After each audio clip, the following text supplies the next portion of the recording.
We're walking through the book of Genesis, which is made up of these two main parts. And the first part begins in the garden, where we watch humanity spiral downward in self-destruction, and it ends in the Tower of Babel, where a rebellious humanity is scattered by God. Then the second part of Genesis zooms in and focuses on just one family. And right in the middle is this story that links the two parts of Genesis together and helps us understand what the whole book is all about. So how do we get from the Tower of Babel to the story here in the middle?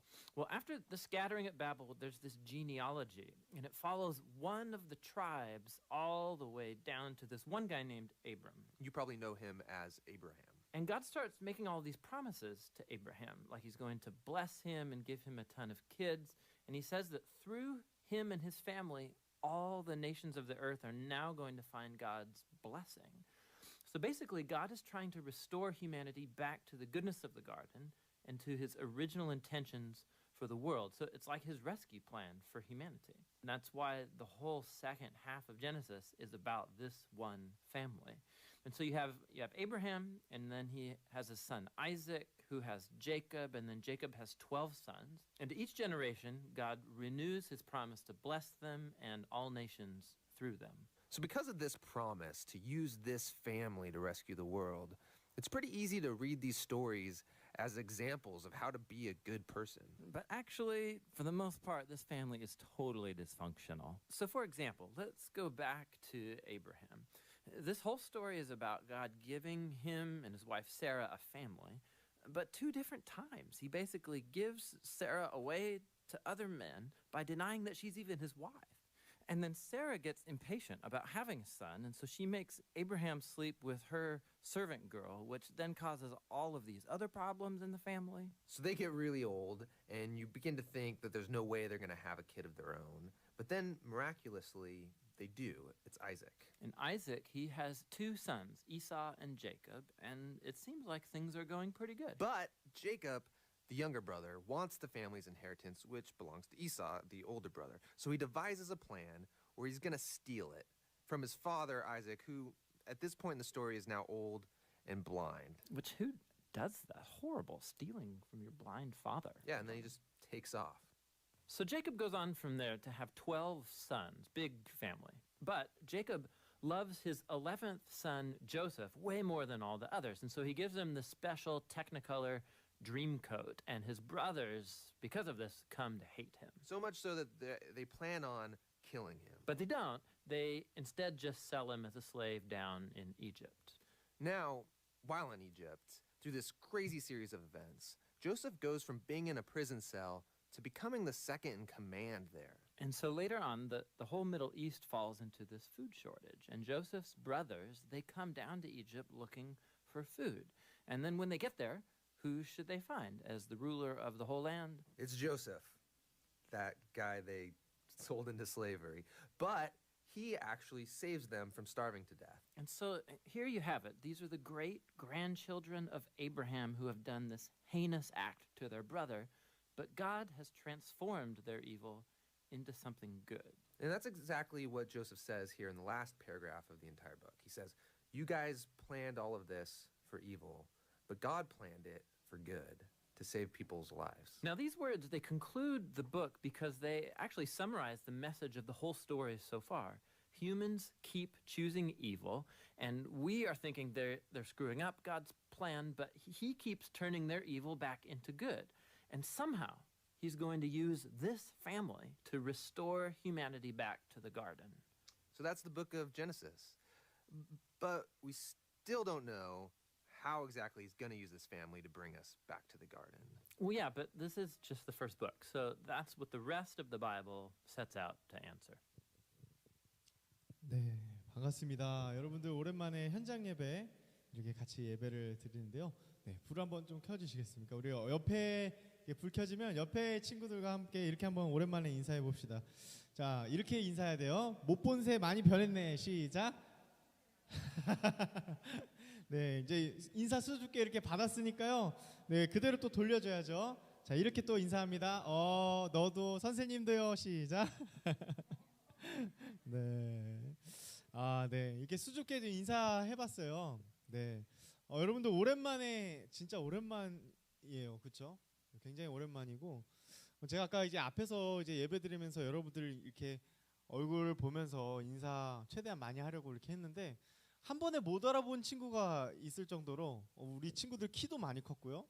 여러분들이 덩치도 남자 친구들 같은 경우는 덩치도 커지고 그렇습니다.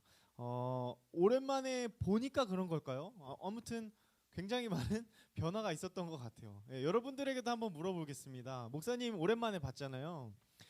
목사님 오랜만에 보니까 저도 좀 변화가 있습니까? 네, 어떤 게 제일 변화가 있죠? 네, 앞머리. 네, 왜 이렇게 하는 걸까요? 네, 조금이라도 어려 보이려고. 누구야?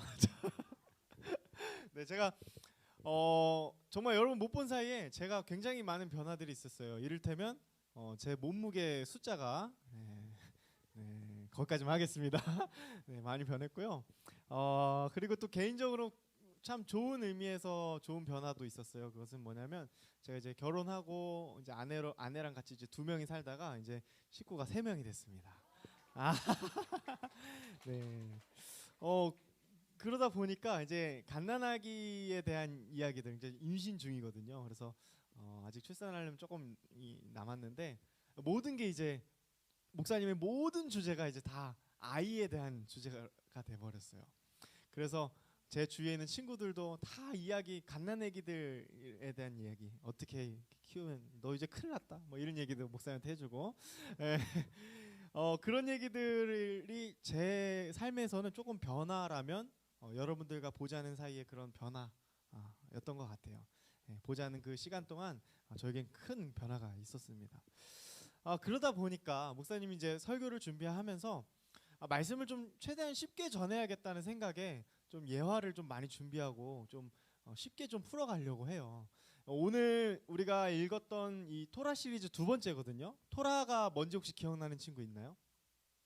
토라는 모세 오경을 말합니다. 그래서 우리가 지금 창세기부터 요한계시록까지 성경 66권이 있잖아요. 그래서 올해는 가능하다면 구약 성경 전체를 쭉 하나의 이야기를 좀 이해하고자 하는 시도를 하려고요. 그래서 창세기 1장부터 11장은 다 다뤘고 오늘은 12장부터 50장의 이야기를 나눠 보려고 해요. 그래서 아까 봤던 영상 기억나시죠? 잘은 모르지만 여러분들이 봤던 것 중에 기억이 남는 게 몇 가지가 있을 겁니다. 그거를 토대로 제가 목사님이 소화한 대로 여러분들께 말씀을 선포하려고 해요. 자, 일단 이야기를 다시 돌려서 갓난아기에 대한 이야기부터 좀 시작해 볼까 해요. 목사님이 주제가 온통 그거라고 했잖아요. 그러다 보니까 모든 게 다 이제 아기에 대한 생각뿐이에요. 그래서 되게 신기해요, 저도. 그런 생각을 하고 있다는 게 이렇게 아빠가 되나 봅니다. 자, 그래서 아기를 생각하다가 제가 말씀을 열심히 묵상해야 되는데 하루는 아이에 대한 묵상을 엄청 하기 시작했어요. 갓난아기에 대한 묵상을 시작을 했습니다. 그러면서 무슨 생각을 처음에 했냐면 나도 저 때가 있었는데 그 생각을 했어요. 여러분 그런 생각 안 해보셨어요? 엄청 아기 뭐 친척네 집에 가면 아기 보잖아요. 그죠? 그러면 보면은 그런 생각 안 드세요? 나도 저럴 때가 있었는데 이렇게 하면서 모든 걸 막 똥 오줌 못 가리고요. 그리고 막 배고픈 것도 혼자 못 먹잖아요. 그러면 어떻게 해야 돼요? 우는 거예요, 그냥. 그죠? 우는 걸로 모든 것들을 부모에게 의존해야만 하는 그때, 그 갓난아기 때가 있었던 거죠. 저와 여러분들 다 있었지 않습니까? 갓난아기 생각하다 보니까 제가 요즘 이제 갓난아기를 보면 굉장히 귀엽습니다. 이제 제가 키우면 또 달라질 수 있겠지만 지금은 적어도 그래요. 그래서 되게 귀엽고요. 그렇게 생각하다 보니까 그런 묵상이 드는 거예요. 저 갓난아기가 조금 있으면 옹알이를 하겠지? 이렇게 그러다가 아장아장 걸음마를 떼겠지. 그러면 엄마 아빠가 기뻐하면서 박수를 칠 거야. 아이고 우리 내 새끼 천재 아니야 이러면서. 우리 지금 웃으시는 분들은 다 그때를 이미 경험해 보셔서 아는 분들이에요. 여러분 선생님들 그렇게 위대하신 분들입니다. 네, 그러다가 그 아기가 점점 부모를 꼭 닮은 얼굴로 점점 변해가면서 초등학교를 들어가겠지. 그러다 6년을 공부하고 여러분들처럼 중학생이 되겠지. 그런 생각이 드는 거예요. 여러분 다 그런 시기를 겪어왔잖아요, 그렇죠? 제가 좀 PPT를 좀 보면서 이런 생각하다가 또 좀 기괴한 생각이긴 한데 제가 좀 다른 방향으로 그 생각이 좀 퍼졌어요. 그래서 무슨 생각을 했냐면 여러분 혹시 이 가수 아시나요? 잘 안 보이죠? 색감이 빠져서 예, 한번 빨간색으로 그냥 키어 없이 한번 보여드릴까요? 네. 네, 감사합니다. 혹시 아시겠습니까? 누군지? 예, 왜 아이유를 선택했을까요? 예, 목사님은 그냥 지극히 주관적인 견해입니다. 제가 좋아하는 아이돌은 아이유예요. 그래서 아이유를 사진을 갖고 왔어요. 근데 제가 무슨 생각을 하면서 이 이야기를 하려고 하냐면요. 아이유가 노래도 잘하고 굉장히 사람들한테 사랑도 많이 받잖아요. 그렇죠? 네, 뭐 연기도 잘하고. 네. 근데 이 아이유도 갓난아기 때 시절이 있었을까요? 없었을까요? 있었을 거예요. 그리고 또 여러분 혹시 이 개그맨 아세요? 요즘 핫한 분인데. 안녕하세요. 알아요? 모르는구나. 예. 최준이라고 아시죠? 예, 여러분 유튜브에 검색해 보시면 아주 기절합니다. 너무 재밌어요. 예, 이분이 되게 느끼한데 막 카페 사장님처럼 역할을 하면서 나와요. 예, 요즘 굉장히 핫한 분이어서 제가 모셔봤는데 이분도 처음부터 이렇게 인기가 많고 막 굉장히 사람들한테 재미를 주는 사람이었을까? 아니거든요. 네, 갓난아기 때 아무것도 혼자서는 할 수 없었을 때가 분명히 있었을 거라고요. 네, 감사합니다. 이제 마지막으로 여기 이제 보이시죠? 네, 할아버지 할머니예요. 할아버지 할머니까지 제가 생각이 거기까지 간 거예요. 할아버지 할머니도 아기 때 시절이 있었을까요? 없었을까요? 있었어요? 없었어요? 있었겠죠. 네. 그렇게 생각을 하다 보니까 제가 딱 그런 생각을 들었어요. 아, 사람이 이 인생을 이렇게 쭉 살아가면서 어떤 때는 학생이라고 우리 호준이 보고 호준 학생 이렇게 부르다가 나중에는 제가 호준이가 만약에 교수님 됐으면 그때도 학생이라 부르면 돼요, 안 돼요? 안 되는 거잖아요. 그렇죠? 사람은요. 시간에 따라 그렇게 변화해 간다는 거예요. 네. 그 말인즉슨 또 다른 의미가 무엇이냐면 잘 들으세요. 사람은 유한합니다. 한번 따라해 볼까요? 사람은 유한하다. 한 번 더 해볼까요? 사람은 유한하다. 네, 여러분 이거 꼭 새기시길 바랍니다. 사람은요 변화무쌍해요. 그 말인즉슨 굉장히 유한합니다. 사람이 엄청난 인기를 지금 얻는다 해도 또 반대로 엄청난 인기를 못 받는다 해도 우리가 꼭 항상 그 순간을 계속 점유하며 산다는 것이 아니라는 거예요. 사람은 이랬다가 저랬다가 얼굴도 살이 목사님처럼 쪘다가 빠졌다가 네, 그런 거예요. 여러분 이게 진짜 인생의 진리입니다. 하나님이 성경 말씀을 통해 이거를 굉장히 많이 말씀하세요. 의외로 많이. 네. 자 그러면 제가 생각해보니까 이렇게 사진을 준비하다 보니까 제 얘기를 많이 안 들려드린 것 같아요. 그래서 좀 제 얘기를 사진을 좀 보여드리면서 이야기를 하려고 합니다. 자 놀라지 마십시오. 놀라지 마라. 겁내지 마라. 예, 놀라지 마라.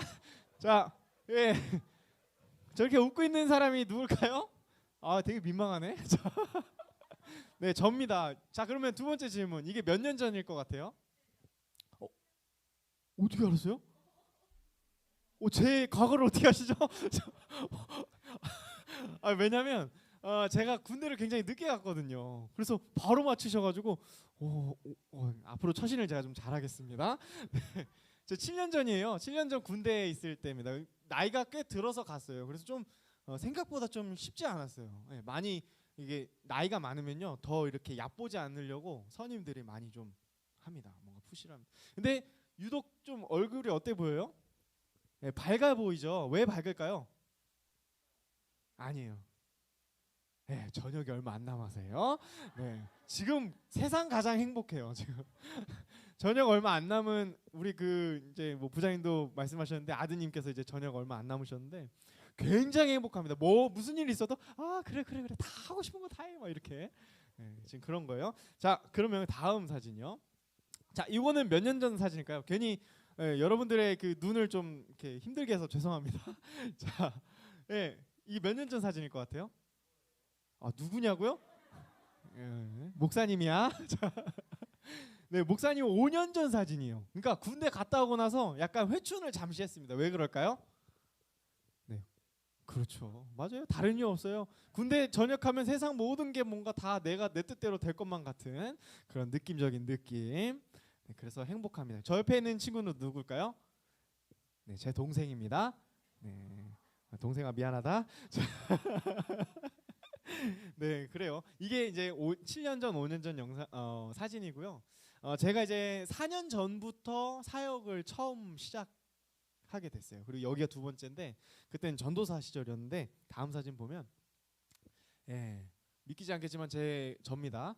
네, 저 슬림한 사람이 저예요. 근데 이 토요일 날 유년부 친구들 아시죠? 유년부 꼬마 친구들 4명을 이렇게 앉혀놓고 성경 공부를 시켰어요. 토요일 날. 그때 굉장히 힘들었습니다. 아, 괜히 한다고 했다. 한시도 가만히 있지 않아요. 와, 목사님 계속 말을 걸어오는데 진행을 못해. 한 장을 나가는 일이 거의 없었어요. 예, 그렇지만 행복했다고 해야겠죠? 예, 왜냐하면 진짜 행복했어요. 마지막 날 때가 되었어요. 수료를 했습니다. 예, 그때 수료를 하면서 나름 그래도 4명뿐이었지만 굉장히 행복했어요. 이때 막 우리 친구들이랑 못다한 얘기도 이렇게 이제 공부를 안 하니까 애들이 말을 엄청 잘하는 거야. 막 목사님 하면서 그때 왜 그거 무슨 말이에요? 막 물어보기도 하고. 예, 되게 행복했습니다. 근데 그것보다도요 더 행복했었던 거는 다른 이유가 있었어요. 왜냐하면 여기서 한 친구의 편지를 받았거든요. 예, 근데 그 친구가 굉장히 개구쟁이였습니다. 자, 누구일 것 같으세요? 네, 바로 이 친구였습니다. 가운데 있는 친구. 네, 이 친구는 이제 동건이에요. 이름이 동건인데 이 동건이가 저에게 마지막 날 편지를 써서 했는데 제가 지금도 그것 때문에 사실 사역하고 있는 건지도 몰라요. 뭐라고 했냐면 제가 한번 읽어드릴게요. 전사님 그동안 몇 개월을 가르쳐 주신지 모르겠지만 이렇게 해요. 많이 가르쳐 주셔서 감사합니다. 정말로 감사합니다. 근데 그 다음 문장이 저를 울리게 했는데 이제 하나님 있는 걸 알 수 있게 되었어요. 이렇게 편지를 보냈어요. 그리고 이젠 짜증도 부르지 않을게요. 짜증을 많이 부렸거든요. 근데 되게 재밌는 친구예요. 이 친구가 이렇게 쓰고 나서 편지에 저는 이런 편지를 또 처음 받았어요. 편지에 뭐를 썼냐면 퀴즈, 특별 퀴즈. 목사님 이걸 풀어보세요. 엄청 쉬움. 근데 저 못 풀었습니다. 그래서 기억이 많이 남아요. 이게 4년 전 이야기입니다. 저의 4년 전 이야기고 이제 3년 전으로 한번 넘어가 볼게요. 3년 전이면 제가 여기 이제 처음 오게 돼서 소년부 친구들을 만났어요. 소년부 친구들. 그래서 준비했습니다. 승률이 있니? 병찬이 있니? 우리 지금 온라인으로 예배 드리고 있지? 자, 우리 친구들이랑 그때 지냈던 사진들 좀 일부러 좀 빨리 내릴까요? 그렇죠? 네, 여러분들 좀 힘들어하는 친구들이 있을 것 같아서 내려보겠습니다. 자, 네, 이제 키워 넣어주시면 되고요. 제가 왜 이런 사진들을 좀 쭉 보여드리냐면 저도 굉장히 많은 변화들을 겪어왔고 지금의 저가 있기까지 여러 가지 변화들이 있었다는 걸 좀 보여드리고 싶었어요. 한순간에 목사가 되지 않고요. 한순간에 한 가장이 되지 않는 것 같아요. 한순간에 한 어른이 되지 않거든요. 여러분 그런데 우리가 계속해서 까먹는 것이 하나가 있다면 나는 내가 지금 나라는 존재로 있기까지 홀로 순전히 나의 힘으로만 내가 여기에 있다고 생각할 때가 굉장히 많다는 거예요. 굉장히 교만할 때가 많고 아유 우리 엄마 아빠는 맨날 나 성가시게만 하고 그렇게 생각을 할 때가 있잖아요. 그렇죠? 맨날 잔소리한다고 생각하고. 근데 생각해보면 갓난아기의 순간은 누구에게나 있었고 우리는 그 순간을 다 지나왔다는 거예요. 여러분 오늘 말씀 보면 17장 1절 말씀을 읽었어요. 그런데 우리가 아까 영상에서 잠깐 이야기했지만 사실 우리는 창세기 12장부터 50장 하면 4명의 인물을 꼽습니다. 자, 처음 누굴까요? 아브라함. 그리고 두 번째는 누굴까요? 이삭. 세 번째 인물을 또 누구 조명하죠? 야곱. 마지막은 누굴까요? 요셉. 이게 12장부터 50장에서 주목하고 있는 인물들이에요. 그런데 우리는 이 성경을 읽을 때 어떻게 읽냐면 이 위인전을 읽듯이 읽을 때가 많다는 거예요. 아 그래, 꿈의 사람 요셉, 믿음의 조상 아브라함. 근데 성경을 자세히 읽어보면 이들이 얼마나 끔찍한 일들을 하나님 앞에 범죄했는지를 여지없이 이야기한다는 거예요. 예. 놀랍지 않습니까? 대부분의 뭐 경전이라고 하면 경전이 그렇게 할 이유가 없잖아요. 그렇죠? 그렇지 않습니까? 안 그런가요? 뭔가 자신들이 위대한 인물이라고 추켜 세우는 인물의 그런 안 좋은 모습들을 굳이 기록할 필요가 없잖아요. 그런데 성경은요, 너무 뭐라 할까, 좀 눈 보기 좀 민망할 정도로 자세하게 적어요. 그 중에 하나가 아까 봤던, 혹시 등 밀치는 사진 영상 기억나시나요? 네, 아브라함이요, 이방 나라의 그 지역을 지나가다가 거기에 왕이 있었을 거 아니에요. 그 왕이 자기를 죽이고, 자신의 아내가 너무 이쁘니까 자기를 죽이고 아내를 취할까봐 어떻게 하냐면 아내를 누이라고 속이는 거예요. 그것도 한 번이 아니고 몇 번 했을까요? 2번이나 그랬다는 거예요. 여러분, 요즘 같은 시대에, 그죠? 이거는 예나 지금이나 있을 수 있는 일이 아니에요, 그렇죠? 네.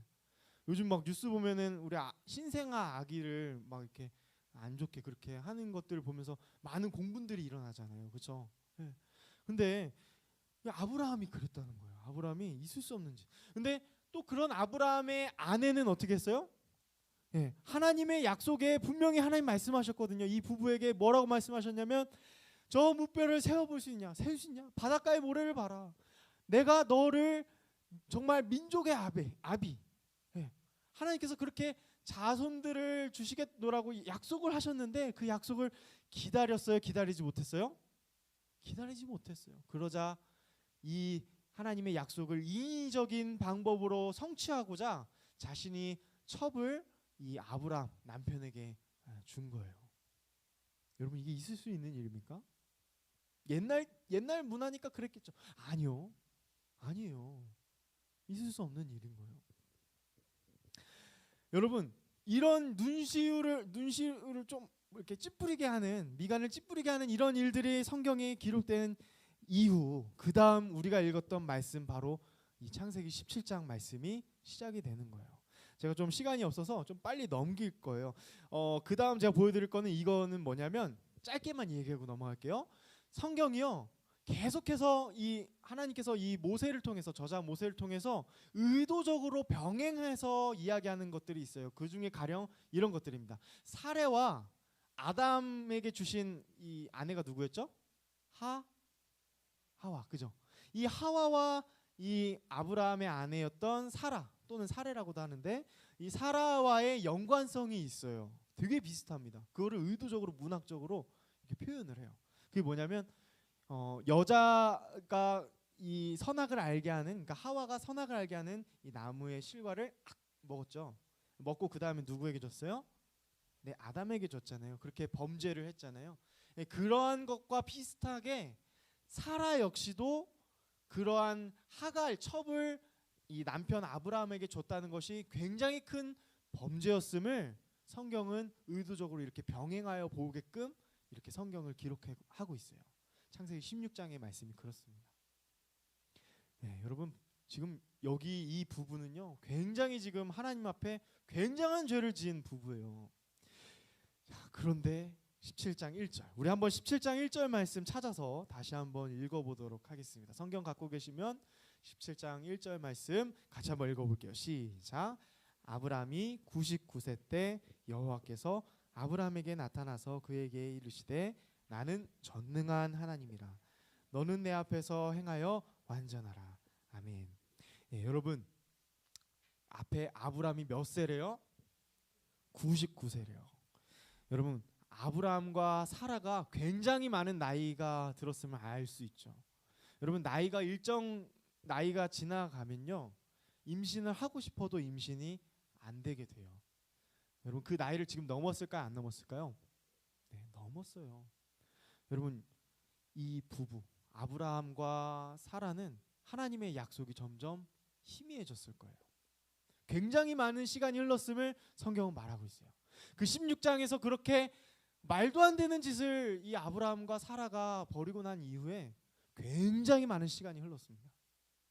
자연스럽게 아마 하나님의 약속도 잊혀질 즈음에 하나님이 갑자기 나타나신 거예요.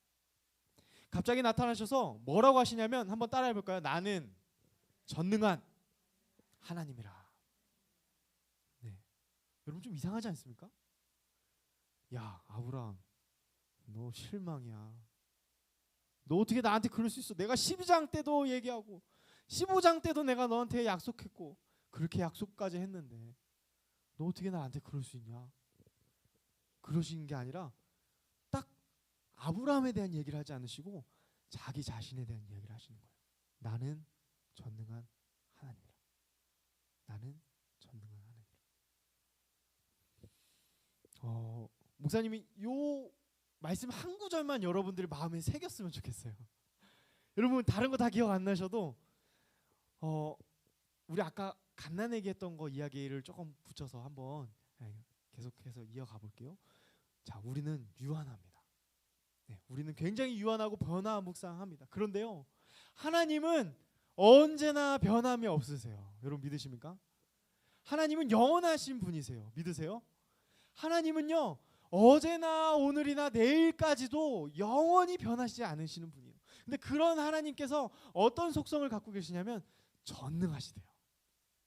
전능하시대요. 전지전능하시다는 것은 이 모든 것들을 가능할 능력이 있으시다. 모든 것들을 이미 알고 계신다. 그런 뜻입니다. 이 아브라함이 이 말을 들었을 때 어떤 생각을 했을까? 감히 좀 상상을 한번 해봤어요. 어떤 생각을 했을까요? 여러분, 하나님께서는요, 자신의 어떠함을 이렇게 이야기하시면서 뭐라고 하시는 거냐면, 너는 유한하고 너는 언약을 깨트리고 너는 나와 맺은 그 약속을 깨트리는 죄인이라 할지라도 나는 변함이 없다. 내가 너와 맺은 그 약속, 내가 너를 기억하고 너를 민족의 정말 열방의 아비로 세운다는 그 약속, 내가 신실하게 끝까지 그 약속 지킬 거야. 왜냐하면 나는 전능한 하나님이니까. 그럼 그 말씀을 하시는 거예요. 그 전능한 하나님이라는 뜻이 사실은 여러분 여기가 가장 처음이에요. 성경 전체, 구약 성경 전체에서 15번 나오는데 이 17장에서가 처음 등장하는 거예요. 자기 자신을 가리켜서 하나님이 처음으로 전능한 하나님이다. 왜 굳이 그렇게 하셔야 했을까요? 아브라함이 깨닫기를 원하시는 거예요. 나를 바라봐라. 나는 전능한 하나님이야. 여러분, 코로나 때문에 굉장히 힘들죠, 그렇죠? 우리의 상황이 많이 변했습니다. 저도 제가 살찐 것을 코로나 탓을 하고 싶지만 어쨌든 뭐 변한 거니까요, 그죠? 우리의 인생이 변했고 여러분들의 삶, 라이프 스타일이 변했습니다. 앞으로도 그럴 거예요. 전쟁이 언제 일어날지 모르고 우리는 한낱 앞의 일들을 전혀 알 수 없어요. 그런데 중요한 건 우리가 우리 자신을 보는 게 아니라요, 우리의 어떤 환경을 보는 게 아니라요, 전능하신 하나님을 바라보는 게 제일 중요해요. 전능하신 하나님을 바라보십시오. 여러분, 그럴 때 소망이 있습니다. 자기 자신을 가리켜 하나님은 엘샤다이, 전능한 하나님이다 라고 얘기했어요. 여러분, 때로는 낙담할 수 있어요. 여러분들 뭐 숙제하다가도 그런 생각들 많이 들지 않습니까? 난 이것도 못하나? 난 이것밖에 안 되나? 굉장히 스스로를 여러분들 굉장히 낮게 볼 때가 많이 있잖아요. 근데 여러분 꼭 기억했으면 좋겠어요. 내가 하나님께 뭐 어떠하든지 간에 여러분 일단은 가장 먼저 해야 될 것은 무엇이냐면 하나님 바라보는 거예요. 그분이 전능하신 분이라는 걸 우리가 다시 한번 생각하는 거예요. 그리고 오늘 주님께서는 뭐라고 말씀하시냐면 17장 1절 그 다음에 나는 전능한 하나님이다 라고 말씀하시고 나서 그 다음 이렇게 말씀하세요. 뭐라고 하시냐면 이제 아브라함에게 이렇게 행할 것을 명령하시는 거예요. 너는 내 앞에서 행하여 완전하라. 여러분, 아브라함 지금 여태껏 그렇게 못 살았어요, 그렇죠? 완전하게 사는 것 꿈도 턱도 못 가요. 근데 하나님께서 이렇게 말씀하시는 이유가 있어요. 첫 번째 이유는 우리가 이렇게 살 수 있는 것은 결코 자기 자신의 어떠함 때문이 아니라는 거예요. 네. 아브라함이 믿음의 조상으로 여태까지 불릴 수 있고 우리가 그렇게 그 인물에 대해서 조명할 수 있는 이유는 아마도 창세기 22장에 자신의 아들 이삭을 어떻게 했어요? 네, 하나님 앞에 바치라는 그 하나님의 그 시험에 믿음의 결단을 보였기 때문일 거예요. 여러분, 근데 이게 제정신으로 가능한 일입니까? 하나님께서 말씀하시는 거예요. 자신이 주었던 그 독자 이삭을 바치래요. 바치라는 것은 죽이라는 거예요. 여러분, 이 지금까지 살아온 이 아브라함의 인생을 우리가 반추해 봤을 때 이번에도 실망할 행동을 해야 마땅하지 않습니까? 근데 이번만큼은 달랐다는 거예요. 여러분, 뭐가 바뀐 걸까요? 아브라함이 뭐가 바뀐 걸까요? 이름만 바뀐 걸까요? 아브라함에서 아브라함으로? 아니에요. 하나님을 바라봤던 거예요. 하나님이 전능하신 분이라는 것을 다시 한번 마음에 각인했을 겁니다. 여러분, 하나님께서는요, 실제로 여러분들이 100%를 다 완전하게 율법대로 말씀대로 살아가지 않으면 여러분들에게 벌을 내리시는 분이 아니에요. 그렇지만 한 가지를 보세요. 뭐냐면 나를 바라봐라. 하나님을 바라봐라. 이렇게 이야기하시는 거예요. 믿음의 결단. 너가 정말 믿음으로 살아가는 것. 정말 나를 기억하고 하나님을 기억하고 그렇게 살아가는 그 믿음의 결단. 부족하겠죠. 대단한 믿음 없어도 주를 따를 만한 그 용기. 정말 나를 붙드시는 주님만 따라가는 그런 아주 작은 결단을 하나님은 보시고 여러분들께 큰 결단을 내릴 수 있는 용기와 믿음을 더하여 주시는 줄 믿습니다. 우리 잠깐 찬양하면서 우리 기도하면 좋겠습니다. 우리 잠깐 불을 꺼주시고요.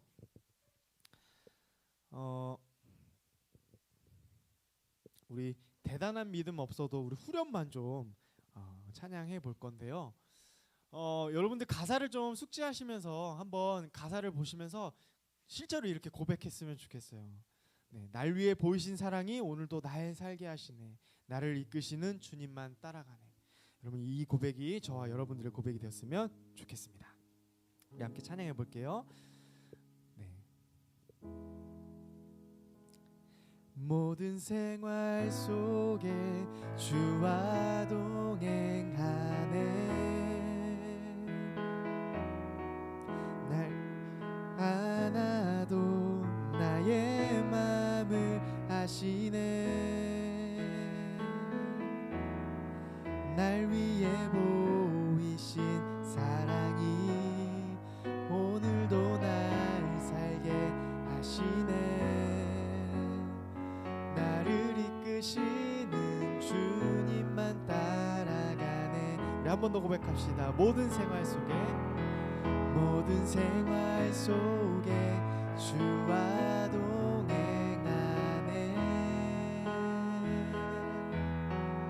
말하지 않아도 나의 맘을 아시네. 날 위해 보이신 사랑이 오늘도 날 살게 하시네. 나를 이끄시는 주님만 따라가네. 네, 여러분들의 입술을 대표해서 제가 기도하겠습니다. 하나님, 그렇습니다. 우리는 유한합니다. 우리는 연약합니다. 늘 그렇게 쉽게 변하고 하나님과 맺은 그 약속들, 하나님이 날 사랑하신다는 그 하나님의 음성에도 우리는 때로는 주님 앞에 범죄하고 죄를 지으며 넘어지기 쉬운 존재들입니다. 주님, 그렇지만 그런 우리들에게 주님께서는 다시 한번 우리를 먼저 찾아와 주셔서 말씀하셨습니다. 나는 전능한 하나님이라. 하나님, 우리가 이 사실을 잊지 않고 살아갈 수 있기를 소망합니다. 전능하신 하나님을 붙들며 우리가 다시 한번 믿음의 결단으로 주님 앞에 나아가는 우리 중등이부 학생들, 우리 선생님들, 예배드리는 모든 우리 성도들 되게 하여 주옵소서. 감사합니다. 예수님의 이름으로 기도합니다. 아멘. 예, 우리 이 찬양 다시 한번 후렴 찬양하면서 우리 준비한 헌금 주님 앞에 올려드리겠습니다.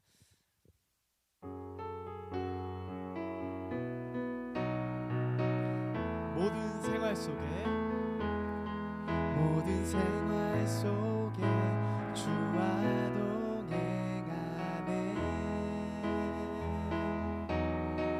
말하지 않아도 나의 마음을 아시네. 날 위해 보이신 사랑이 오늘도 날 살게 하시네. 나를 이끄시는 주님만 따라가. 우리 한 번 더 고백합시다. 모든 생활 속에 주와 동행하네. 말하지 않아도 나의 마음을 아시네. 날 위해 보이신 사랑이 오늘도 날 살게 하시네. 나를 이끄시는 주님만 따라가네. 네, 우리 헌금을 위하여 제가 기도하겠습니다. 하나님의 뜻을 더욱 깊이 알고자 하나님의 말씀이 전파되는 곳에 이 귀한 헌금이 더욱더 유용하게 잘 사용되기를 소망합니다. 예수님의 이름으로 기도합니다.